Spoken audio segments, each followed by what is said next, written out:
우리 주님을 기억하는 고난 주간이 되기를 원합니다. 제가 청소년 시절인지 청년 시절인지 모르지만 본 영화가 있는데 그 제목이 인상적입니다. 내 모든 것을 다 주어도 라고 하는 영화인데, 이 영화는 실화를 바탕으로 해서 만들어진 것이라고 해요. 그래서 아마 제 그 시대에 살았던 저하고 비슷한 분들은 아마 기억이 날지도 몰라요. 내 모든 것을 다 주어도. 옛날에는 저렇게 흑백 포스터였잖아요. 포스터가. 내용은 이렇습니다. 유럽에서 신혼 부부가 미국으로 오게 되어집니다. 이민을 오게 되는데 뱃삭이 비싸고 그러니까 몇 개월 동안 아끼고 일하고 그래가지고 모아가지고 미국에 오는데, 미국에 아는 친척 한 분의 주소 하나만 가지고 오는 거예요. 그렇게 겨우 오랜 시간 배를 타고, 또 미국이 좀 넓습니까? 그러니까 거기 그 마을에 도착을 했는데, 와가지고 그분의 주소를 찾아가고 그분의 안부를 보니까 동네 사람들이 쯔쯔쯔 하는 거예요. 왜 그러냐면 얼마 전에 불타가지고 그 집이 전소가 되고 그분이 다 이렇게 죽게 되어지는 참사를 당하게 되어집니다. 그래서 기가 막혀가지고 어떻게 하나 망연자실해하고 있는데, 지나가는 어떤 노부부가 일단 오늘 밤은 우리 집에 가자 해가지고 거기서 재워주고, 그리고 동네 사람들에게 서로 이야기를 하고 그러면서 이제 그 마을에 정착해서 살게 되어집니다. 그 마을에 정착해서 살게 되어지는데, 근데 이제 그 아이들을 이제 하나씩 둘씩 셋씩 낳는데 6남매를 낳았어요. 그래가지고 행복하게 살아가는데, 어느 날 한 아이가 디프테리아라고 하는 전염병에 걸리게 되어집니다. 그래가지고 가족이 이별을 하고 엄마가 그 아이를 잘 돌보고 회복되어 가지고 다시 재회를 하면서 이제 행복하게 살 수 있겠구나 했는데, 그 전염병이 아빠에게 옮아져 가지고 아빠가 시름시름 앓다가 떠나게 되어집니다. 슬픔 속에서 장례를 치르지요. 그리고 나서 이제 다시 엄마를 중심으로 해서 7식구가 잘 살아가는가 싶었는데, 이번에는 엄마가 장티푸스에 걸려가지고 죽게 되어집니다. 그리고 그 졸지에 아무런 친척이 없는 가운데 6남매만 남게 된 거예요. 근데 엄마가 죽기 전에 큰 아들 장남인 로이에게 이런 부탁을 했거든요. 네 동생들을 네가 돌볼 수 없으니 이 적절한 가정에 좀 입양을 시키든지 해가지고 그 아이들이 잘 자랄 수 있게 해달라, 이렇게 부탁을 하고 떠났거든요. 그러니까 이제 로이가 밑에 있는 5명의 동생을 입양시키는 그러한 내용의 영화예요. 그래가지고 막 이렇게 울면서 헤어지기도 하고, 철없는 남동생은 나는 안 갈 거야, 나는 형하고 살 거야, 그러니까 막 화를 내면서 내쫓다시피 하는, 뭐 그걸 보면서 막 다 울었죠. 슬퍼가지고. 그렇게 이제 했는데 마지막 장면이 이제 인상적이에요. 뭐냐면 그 막내 동생이 남았는데 그 아이를 이 눈썰매에 태워가지고 한참 이웃 마을로 가게 되어집니다. 눈이 펑펑 내리는데 노크를 하니까 이 나이가 드신 귀부인이 나오는데, 우리 이제 막내 동생을 이렇게 입양을 해주셨으면 좋겠다 하니까, 그러니까 이제 어서 들어와라 해가지고 이 아이를 이제 놓고, 그리고 나서 이 로이가 빈 썰매를 끌고 이 흰 눈길을 걸어갑니다. 그래서 이제 어디로 가냐면 아버지가 미국에 와서 처음 일했던 벌목 공장, 거기로 가서 이제 거기로 가려고 이렇게 가는데, 그렇게 로이가 가는 뒷모습을 배경으로 The End, 이게 글씨가 써져요. 근데 굉장히 슬펐던 영화예요. 근데 제목이, 나중에 이제 생각을 해봤어요. 왜 내 모든 것을 다 주어도 라고 하는 제목을 이렇게 번역을 했을까, 그런 식으로 번역을 했을까? 아마 그런 것 같아요. 큰 아이 로이의 심정, 내 동생들을 다 내주는 그런 아픔이 있어도 내 동생들이 행복하게 살 수 있다면 나는 괜찮아요. 아마 그런 의미로 그런 제목으로 번역을 했던 것 같습니다. 내 모든 것을 다 내준 사람이 오늘 등장하죠. 예수 그리스도가 우리를 위하여서 자신의 모든 것, 생명까지 십자가에 다 내어주십니다.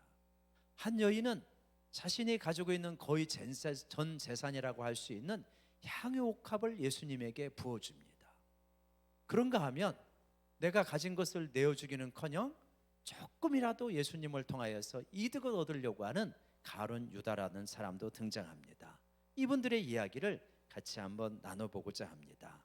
예수님께서 이제 고난 주간, 이제 마지막 주간에 6월절이 이틀 정도 남은 그날에 예수님께서 제자들에게 말씀하시는 것이 1절과 2절에 나오죠. 그리고 2절 말씀 다시 한번 읽어볼까요? 같이요, 시작. 너희가 아는 바와 같이 이틀이 지나면 6월절이라. 6월절이라고 하는 명절이 나옵니다. 양력으로는 지금의 한 4월, 빨라지는 경우는 3월이 되기도 합니다. 이때예요. 이건 뭐냐면 이스라엘 백성이 애굽에서 430년 동안 고난을 받다가 고통스럽게 식민지 노예 백성으로 살다가 해방되어서 나온 게 6월절입니다. 그거를 기념하는 절기가 6월절이죠. 이스라엘의 가장 큰 명절입니다.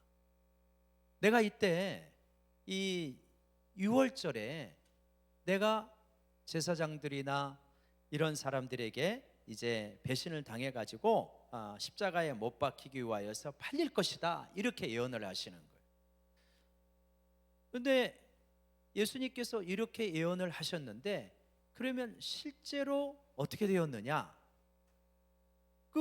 이 일이 진행되는 과정이 이제 그 후에 나오는데 3절부터 5절까지 보면 예수님을 싫어하고 미워하고 죽이려고 하는 사람들이 등장합니다. 이게 누구냐면 대제사장들 무리예요. 이들은 예수님이 자기들의 기득권을 위협하고 기존 질서를 해치게 되자 안 되겠다, 이러다가는 로마로부터 큰 우리가 핍박과 어려움을 당한다, 그러니 예수님을 차라리 죽이게 하자, 이런 음모를 꾸미게 됩니다. 그러면서 어떻게 하냐면 예수님을 좋아하는 사람들이 많다는 거예요. 그래서 6월절에는 하면 안 된다. 왜 그러냐면 6월절은 이스라엘의 가장 큰 명절이니까 수많은 사람들이 예루살렘에 모여듭니다. 이스라엘에서 모여들고 또 뿔뿔이 외국에 흩어졌던 사람들이 모여들게 돼요. 근데 예수님은 굉장히 선지자로서 인기가 있으니까 만약에 예수님을 체포해가지고 십자가 처형을 하면 밀란이 일어날 수 있다. 그러니까 6월절을 지난 후에 하자, 이렇게 하는 거예요. 근데 예수님은 6월절에 그렇게 내가 십자가에 못 박힐 거다, 그렇게 말씀하셨거든요. 그러면 여러분, 예수님이 6월절에 못 박혔습니까? 아니면 이 대제사장 무리가 계획한 대로 6월절에 지난 다음에 못 박히셨습니까? 6월절에 못 박혔단 말이에요. 예수님이 6월절 어린 양으로 죽으셨단 말이에요. 그러면 왜 이렇게 되었는가? 왜 이 사람들이 원래 계획한 대로 예수님을 로마 군병들에게 넘겨가지고 이렇게 6월절이 지난 다음에 하려고 했는데 왜 그렇게 진행이 안 됐습니까? 나중에 14절부터 16절까지 가룟 유다 이야기가 나오잖아요. 가룟 유다가 이 사람들에게 찾아가가지고 내가 예수님을 넘겨주겠다, 그러니 얼마를 주겠느냐, 거래를 합니다. 만약에 가룟 유다의 거래가 없었으면 예수님 주변에는 제자들을 비롯한 사람들이 많이 있었기 때문에 예수님을 붙잡으려면 굉장히 소요 사태가 일어날 수 있어요. 그런데 가룟 유다가 사람들이 없고 한적한 곳에서 예수님이 어디로 다니신지를 알리니까 그쪽으로 안내를 하면 쉽게 붙잡을 수가 있거든요. 그러니까 계획을 갑작스럽게 바뀌어가지고 어떻게 하냐, 6월절에 십자가에 못 박자, 이렇게 된 것입니다. 자, 그런데 이거는 하나님 말씀의 성취이긴 하지만 우리는 이 장면을 보면서 이 대제사장의 무리들이 세운 계획이 변경되는 걸 보면 우리들하고 비슷하구나, 이런 측면이 있어요. 시간이라는 측면에서 우리들도 어떤 계획을 합니다. 그런데 그 계획대로 안 되는 것이 많아요. 또 계획을 안 했는데 되는 일도 많습니다. 왜 그러냐면 우리들은 시간의 제약을 받으며 살아가잖아요. 우리는 시간 내의 존재입니다. 시간을 초월해서 살 수가 없어요. 우리의 시간 개념은 마치 실과 같다, 이렇게 비유할 수가 있죠. 과거, 현재, 미래로 가요. 그래서 미래에 어떤 일이 있을지 현재의 시점에서는 알 수 없어요. 미래에 가봐야 어떤 일이 생길지 압니다. 우리가 코로나 이전에 그랬잖아요. 코로나 기간 중에 지금으로 되새겨보면, 되새김질 해보면 코로나 기간 중에 우리는 성지순례 가려고 했었어요. 그리고 우리는 뭐 했냐면 그 사이판에 청소년들을 우리 초청하려고 했었거든. 다 계획을 세웠는데 막상 그날이 돼 보니까 코로나가 있었고 못하는 거예요. 그죠? 우리는 시간에 이렇게 제약을 받습니다. 우리는 내년에 어떤 일이 생길지 몰라요. 사실은 아무도 모릅니다. 가봐야 압니다. 이게 우리 인생이죠. 그런데 예수님도 그러시냐? 예수님은 그렇지 않은 거예요. 예수님은 시간 내에 사로잡혀서 그 안에 제한을 받으면서 계시는 분이 아니시다. 시간을 초월해 가지고 사시는 분이 예수님입니다.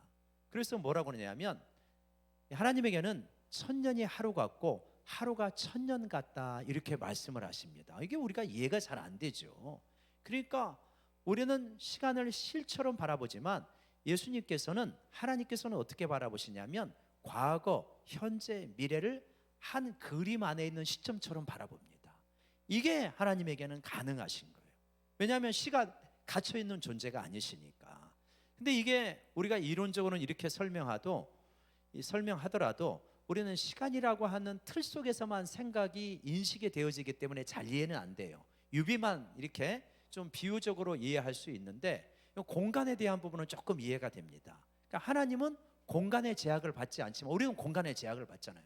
내가 여기 이 예배당에 있으면서 집에 있을 수는 없어요. 그러나 우리는 압니다. 내가 집에 예배당에 있으면서 집에 있을 수는 없지만 하나님께서는 내가 예배당에도 있지만, 예배당에도 계시지만, 그리고 집에도 계시는 분이시다. 그럼 내 자녀가 외국에 있으면 내가 여기서 기도하면 하나님께서 내 기도를 들으시고 빨리 날아가셔서 내 자녀를 위하여서 기도 응답을 해주십니까? 안 그렇잖아요. 내가 기도하는 이 순간에 이미 거기에 계시는 거예요.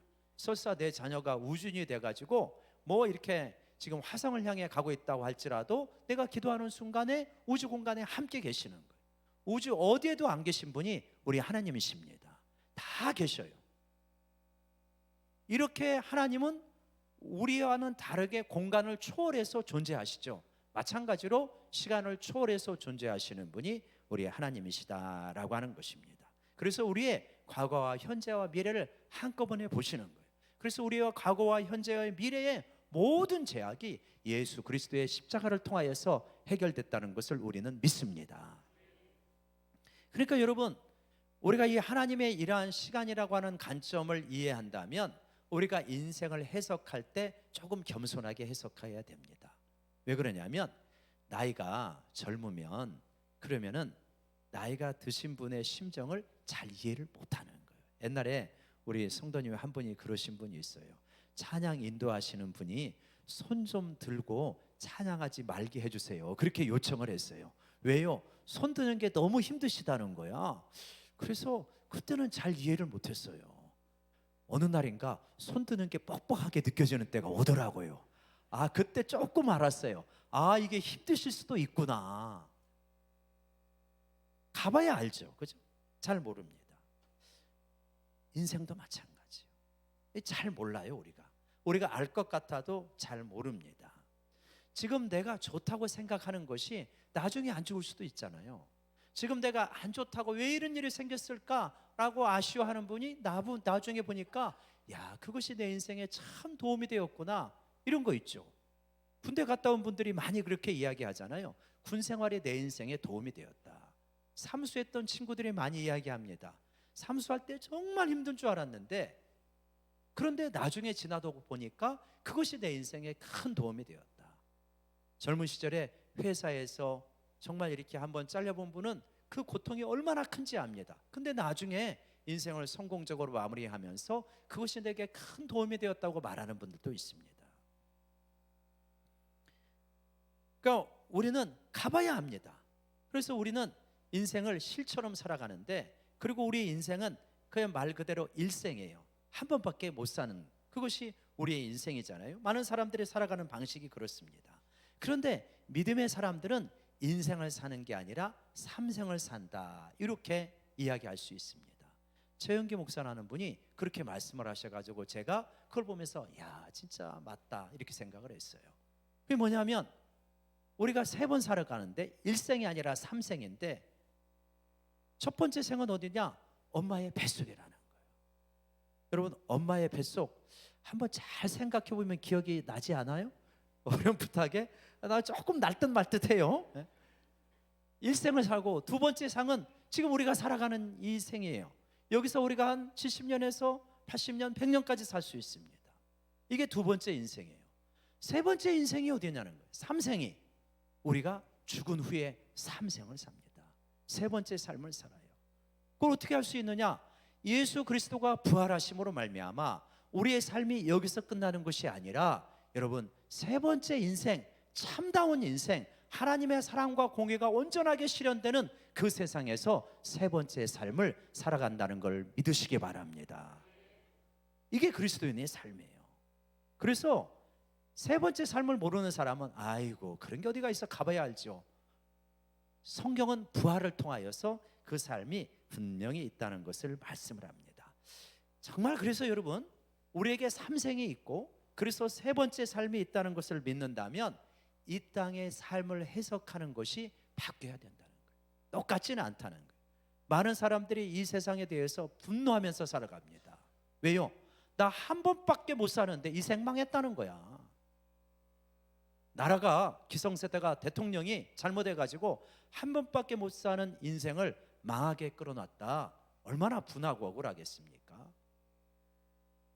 근데 우리가 이 세상만으로 인생을 해석하자면 어려운 일들이 많아요. 예를 들어서 모시처럼 나쁜 짓을 많이 했는데 자녀들에게 많은 재산을 물려주고 그리고 평안하게 살다가 그리고 죽었다.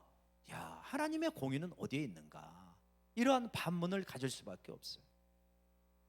그런가 하면 반대의 케이스도 있잖아요.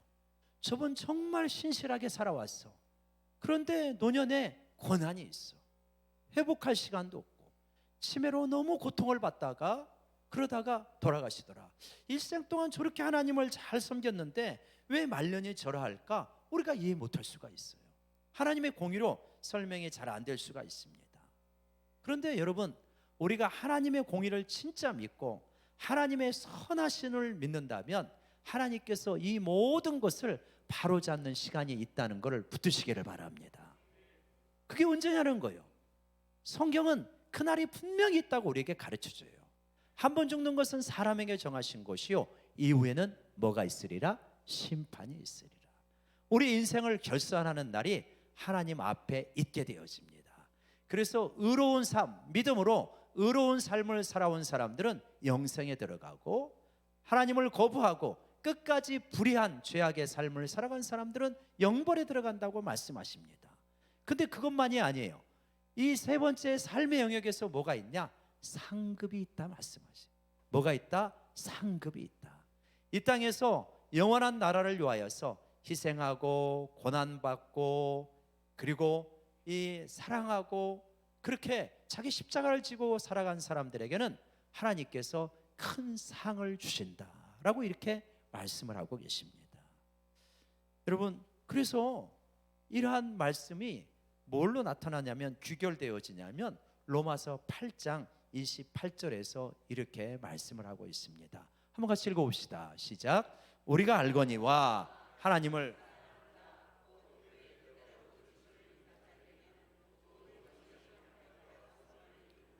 여러분, 모든 것이 합력하여 선을 이룹니다. 우리 인생의 아픔과 슬픔과 질병과 환난까지도 합력해서 구원이라고 하는 영원한 삶이라고 하는 선을 이루어가는 거예요. 한번 보세요. 예수님이 지금 배반당하고 로마의 군병들에게 붙들려서 채찍질 당하고 가장 가혹한 형벌, 십자가 처형을 당하시는, 십자가 죽으심을 당하시는 그 모습을 한번 생각해 보세요. 그 시점에서 보면 정말 불의한 거예요. 어떻게 제자가 배반을 할 수 있을까? 대제사장들과 이 장로들은 왜 예수님을 십자가에 내어주기까지 할까? 로마의 군인들은 왜 예수님을 희롱하면서 저렇게 가혹한 형벌을 예수님에게 내릴까? 예수님의 어머니 입장에서 예수님을 따라다녔던 여성들의 입장에서는 지금 이 순간이 이해가 되지 않는 거예요. 그런데 하나님께서는 놀랍게도 이러한 악한 사람들의 악한 행동과 선택까지도 절묘하게 사용하셔서 인류 전체의 역사로 볼 때 인류의 가장 기쁜 소식인 구원의 역사를 이루어 가십니다. 이게 하나님의 경륜이에요. 심지어 악한 것까지 사용하셔서 구원의 선한 역사를 이루시는 하나님. 여러분, 그래서 때로는 우리 주변에 악한 이들이 있다고 하고 그 악행으로 고통을 받을 때 너무 그렇게 어려워하기보다는 믿음을 가지고 이 모든 것조차도 합력하여서 선을 이루어 가시는 하나님을 붙드시기를 바랍니다. 모든 것이 합력하여 선을 이루는 거예요. 그래서 우리가 이 땅을 살아갈 때 하나님의 선하심을 붙들고 하나님의 지혜를 붙들고 세 번째 삶을 소망하면서 살아가는 우리 모두가 되기를 원합니다. 근데 여러분, 여기 두 번째 사람 여인이 나오잖아요. 이 여인이 베다니에서 예수님이 식사를 하실 때 향유 옥합을 가지고 와서 깨트려 가지고 머리에 붓게 되어집니다. 머리에 붓게 되어지는데 머리에 붓게 되어지자 제자들이 이게 무슨 낭비냐, 차라리 이것을 팔아서 가난한 자들에게 주었다면 얼마나 좋겠느냐. 예수님도 평상시에 가난한 자들 돌보라는 말씀 많이 하시잖아요. 그러니까 제자들도 그 예수님의 영향을 받아서 가난한 자들을 돌봐야지, 이런 마음이 강했던 것 같아요. 그런데 하나는 알고 둘은 모르는 거죠. 지금 예수님께서 십자가에 죽기 일보 직전이라는 것을 깨닫지를 못하는 거예요. 분명히 예수님께서 위에서 말씀하셨는데 이거를 몰라요. 그래가지고 돈 계산만 하고 있어요. 가룟 유다가 그러잖아요. 이 향유 옥합 만약에 판다면 300데나리온은 나올 거야. 300데나리온은 얼마입니까? 한 데나리온은 하루 품삯이거든요. 계산 쉽게 해가지고 110만 원 하면은 3천만 원도 넘는 거예요. 그러니까 3천만 원도 넘는 향유 옥합을 깨트려서 예수님께 붓고 그 향유 옥합은 이제 날아가 버린 거잖아요. 어디에서도 흔적도 찾을 수 없습니다. 그게 향유 옥합인데 그거를 차라리 가난한 자들에게 준다면 배고픈 사람들이 굶주리지 않고 먹을 수 있지 않았겠느냐, 이렇게 이야기를 하십니다. 그러자 예수님께서 그 여인을 그렇게 나무래지 말아라, 괴롭게 하지 말아라. 10절 마지막 부분 보면 한번 같이 저를 따라 외쳐볼까요? 그가 내게 좋은 일을 하였느니라. 왜 이 여인을 너희가 괴롭게 하느냐? 그녀가 내게 좋은 일을 했다. 그 좋은 일이 뭐냐? 예수님의 장례를 예비했다는 거예요. 장례를 준비했다는 거예요. 이제 조금 있으면 예수님은 채찍질을 당합니다. 피내음이 그득하게 돼요. 옷에 핏자국이 낭자하게 될 것입니다. 그래서 피비린내가 진동하는데 피비린내가 감춰지는 거예요. 왜 감춰지냐?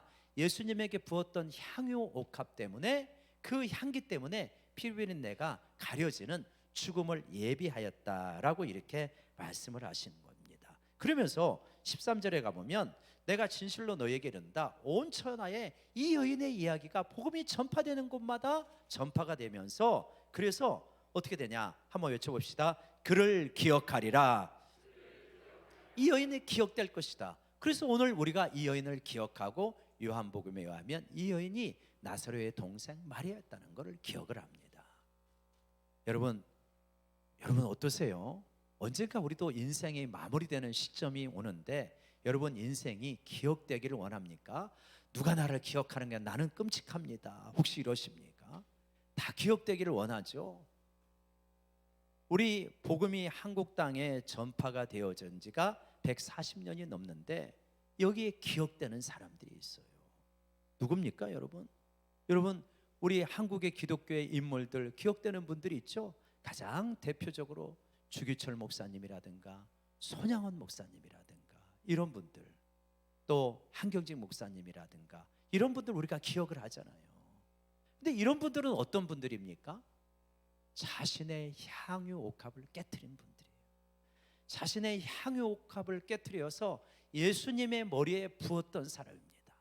나의 시간, 나의 물질, 내 삶의 것들을 깨트려서 예수님께 부었더니 향내가 그 주변에 진동이 되었고, 그래서 그분들을 오늘날 우리는 기억하면서 살아가는 거예요. 여러분, 우리 옆 사람 바라보면서 한번 축복합시다. 당신의 인생이 기억되길 원합니다. 시작. 당신의 인생이 기억되기를 원합니다. 여러분, 정말 기억되기를 원하시지 않아요? 저는 이제 장례를 많이 하잖아요. 장례를 하고 돌아오는 길마다 차 안에서 그런 생각을 해요. 내 장례 예배는 누가 인도할까? 누가 인도할지 잘 모르죠. 그러나 이 성도들 가운데 아마 이 중에 어떤 분들은 이제 차를 타고 가면서 박 목사님 어떠했어? 이렇게 의자 이렇게 차에 이제 그 의자에 두 분이 타고 가면서 이런 추억이 있어, 저런 추억이 있어, 뭐 그런 이야기를 하지 않겠습니까? 우리는 가능한 한 많은 사람들에게 좋은 기억으로 남기고 이 땅을 떠나고 싶죠. 누구나 할 것 없습니다. 근데 어떻게 하면 되느냐? 나의 향유 옥합을 깨트리게 되면 그러면은 그 이름이 기억이 되어지는 거예요. 그럼 어떻게 내 향유 옥합을 깨트려야 될 것인가? 여러 가지를 깨트릴 수 있는 부분이 있는 것 같아요. 저는 특별히 우리가 한번 먼저 이렇게 깨트리면 좋겠습니다. 한번 따라 보겠습니다. 기도의 향유 옥합을 깨트리자. 기도를 그냥 향유 옥합에 간직하고 있으면 안 됩니다. 한번 깨트렸으면 좋겠어요. 이번 주에 우리 고난주간의 특세를 하는데 정말 이러할 때 깨트려서 하나님 이번 고난주간에 하나님 앞에 새벽에 기도하면서 주님의 고난의 의미를 깨닫기를 원합니다. 주님의 고난을 통하여서 내 마음이 하나님 앞에 새로워지기를 원합니다. 이렇게 좀 깨트려 봤으면 좋겠어요. 우리 모두는 뭘 원하냐면 영적인 체험이 강하게 있기를 원해요. 밋밋한 신앙생활을 하고 싶다 이런 분은 한 분도 없을 것입니다. 정말 좀 예수님 제대로 만나보고 강한 체험도 해보고 정말 하나님께서 이렇게 역사하시는구나 이런 것들을 체험해 보기를 원하는 분들입니다. 아멘이십니까? 그러려면은 깨트려야 돼요. 새벽잠을 깨트리고 하나님 앞에 나와서 좀 간절하게 기도하고 또 뭘 깨트려야 되냐? 여러분, 우리가 릴레이 금식기도 하는데 예수님의 고난주간에 한번 금식하면서 주님의 고난을 깊이 묵상해오는 그러한 우리가 되기를 원합니다. 금식을 왜 대답이 약해요? 아멘이 이렇게 새벽은 괜찮은데 금식은 아멘이 안 됩니까? 이 금식하면서 물론 이제 좀 육체적인 노동을 하는 분들에게는 꼭 금식하라고 이렇게 말하기가 조심스러워요. 근데 우리가 평상시에 축적된 게 많아요. 그렇죠? 그래서 이렇게 하루에 한 끼 금식해도 아무런 문제 없습니다. 그래요. 금식하면서 하나님 앞에 좀 간절하게 기도하면요 하나님께서 은혜를 주십니다. 특별히 이때 굉장히 주의해야 될 게 있는데 뭐냐면 미디어 절제하셔야 돼요.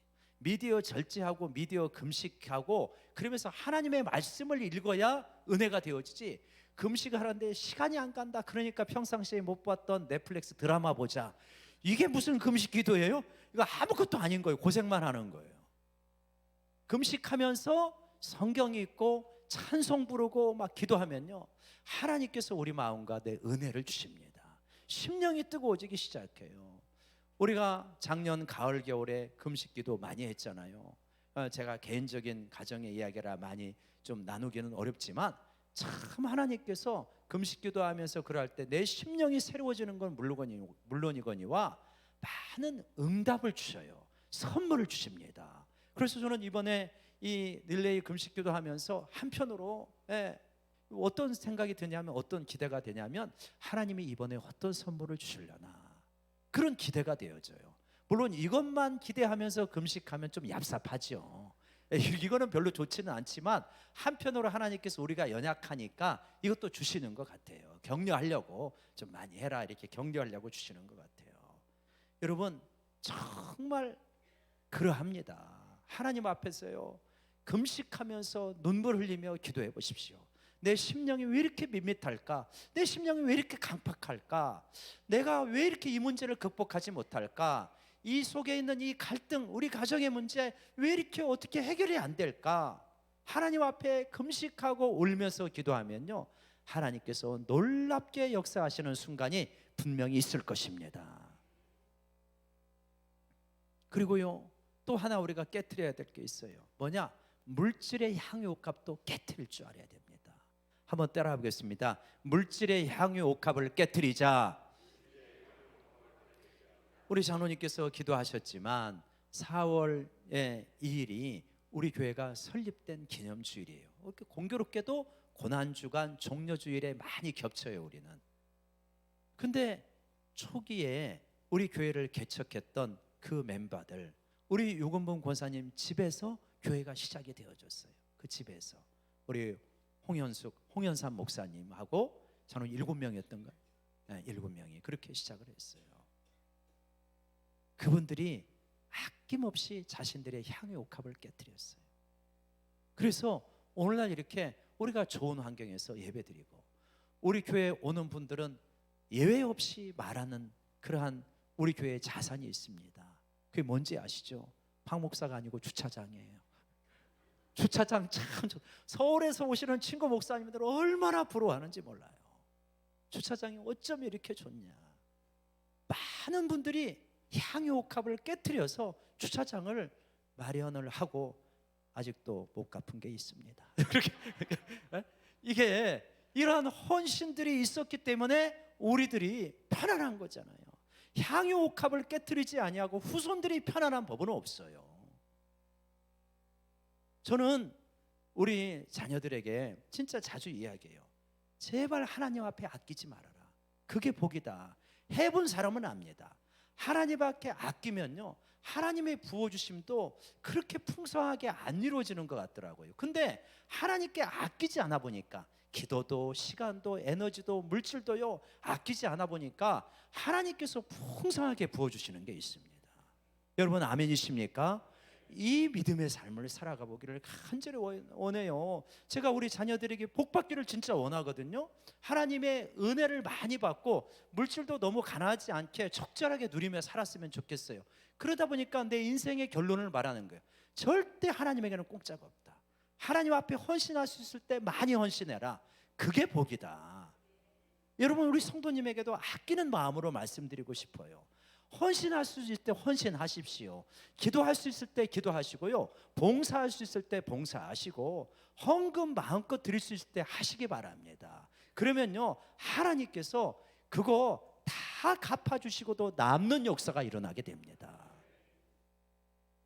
향유옥합을 깨트리면요 하나님께서 내가 내게 좋은 일을 했다, 착한 일을 했다, 내 이름이 기억되리라. 이게 얼마나 복된 삶입니까? 여러분 우리 인생은 이 생의 짧은 삶으로 끝나는 게 아니에요. 영원한 삶이 우리에게 주어져. 이게 얼마나 감사한 일입니까? 왜 이것이 가능하게 되었어요? 예수님께서 자기 몸의 향유옥합을 아낌없이 십자가에서 깨뜨리셨잖아요. 그래서 우리가 그것 때문에 죄에서 구원을 받고 영원한 삶을 살아갈 수 있게 되었습니다. 그러니 우리도 이 여인처럼 우리의 향유옥합을 깨뜨리는 우리 모두가 되기를 간절히 축원합니다. 기도하겠습니다.